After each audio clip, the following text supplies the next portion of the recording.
Let me tell you what happens in almost every lateral conversation that goes sideways. An attorney comes to the table with a number in their head, a book number, a figure that represents what they've been billing, what they've been generating, what they believe their worth in the market is. And it's not the number that is fabricated, it's real in some sense, but it's the wrong number.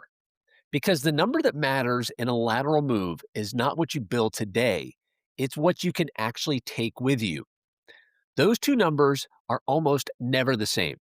And the gap between them, if you haven't done the work to understand it honestly, can derail an otherwise strong candidacy, damage your credibility with a firm, and set you up for a compensation structure that you can't deliver against.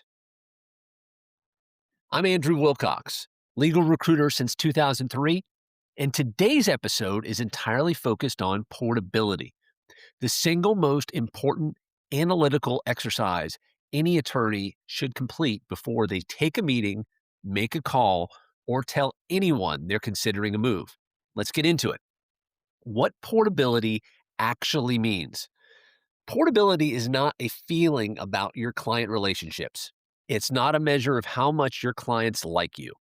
It's a disciplined assessment of which clients will make an active decision to follow you to a new firm over institutional inertia, over relationship with other attorneys at your current firm, over the friction of transition, because their loyalty runs to you personally and not to your letterhead. That's a harder test than most attorneys apply when they're thinking about this casually. Here's the question I always push attorneys to ask about each client relationship. If you called the general counsel tomorrow and told them you were moving to a comparable firm, what would they say? Not what you hope they would say, what would they actually say? And beyond that, what would they actually do? Because those are sometimes different answers. The portability questions that matter. For each significant client relationship, you need to work through 5 questions honestly. First, who originated this relationship?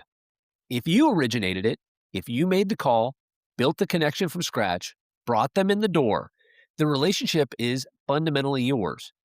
If you inherited it from a retiring partner or received it as a staffing assignment, or you were handed it when a senior attorney left, the institutional claim on that relationship is stronger than your personal one, regardless of how embedded you've become. The second question is, where does the relationship actually live? Meaning, who does the general counsel or the business owner call when they have a problem at 8 p.m.? Is it you specifically, or is it the firm's number? Or is it another partner in a different practice area who happens to also work for that client? The relationship that matters for portability purposes is the primary decision-making relationship. If that lives with you, the client has a real reason to follow you.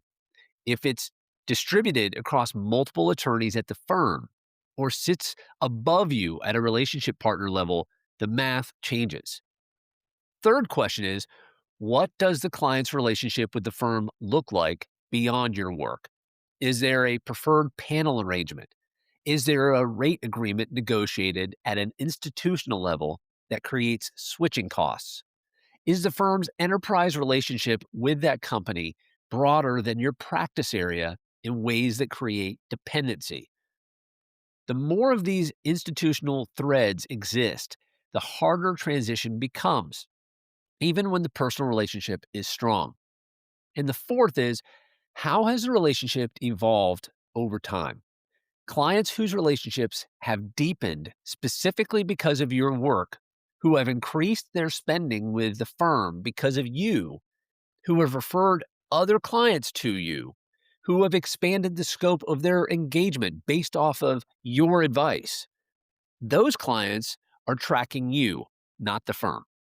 Clients whose engagement has been relatively static or whose matters are driven primarily by institutional need rather than personal preference are more likely to stay with the institution. Have you ever had a direct conversation with this client? This is the fifth one. about their priorities, and are they an outside counsel relationship? Clients who have told you explicitly that they value you personally, who have expressed that they'd follow you, or who have said that they're hire the lawyer rather than hire the firm, are giving you real portability data. Take that data seriously. The portability categories I'm going to apply here. Take every significant client in your book and sort them into 4 buckets. Bucket 1 will almost certainly follow you.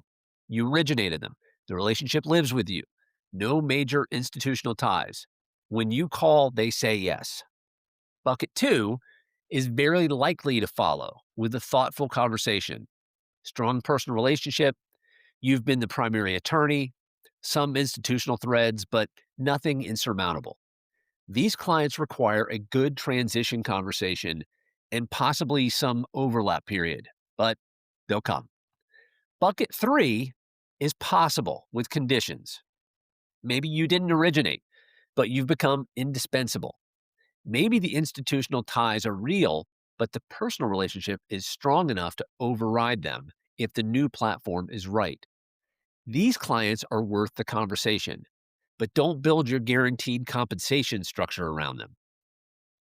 Bucket 4, which is unlikely to follow, they're institutional clients, multi-partner relationships, clients where the firm's brand is the primary reason for the engagement, clients with enterprise agreements that create significant switching costs. Put these in the bucket, acknowledge them honestly, and don't let them inflate your portability number. And that gets you down to the realistic number. Add bucket 1 at full value. Add bucket 2 at 80% to account for the transition friction, I guess you could say. Add bucket 3 at 40%, risk adjusting, heavily discounted for uncertainty. And then bucket 4 goes to 0 for portability purposes. That number, not your current billing total, not your origination credit at the firm, but that realistic portability number is what you go into the lateral conversation with.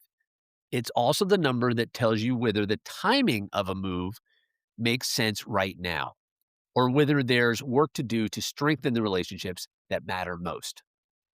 The thing I always tell attorneys, this exercise is almost never as depressing as attorneys fear it will be.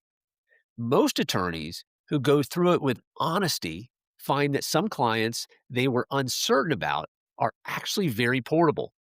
The relationship is more personal than they'd given themselves credit for. And some clients they assumed were locked in turn out to have institutional ties that were stronger than the personal relationship. Both discoveries are really valuable. Both make you more prepared, more credible, and more effective in the market. So, know the number, own the number. The number is your leverage. I'm Andrew Wilcox, and this is the Lateral Brief.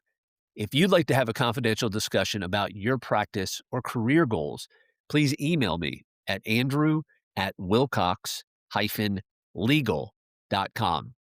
And as always, grateful, Andrew Wilcox.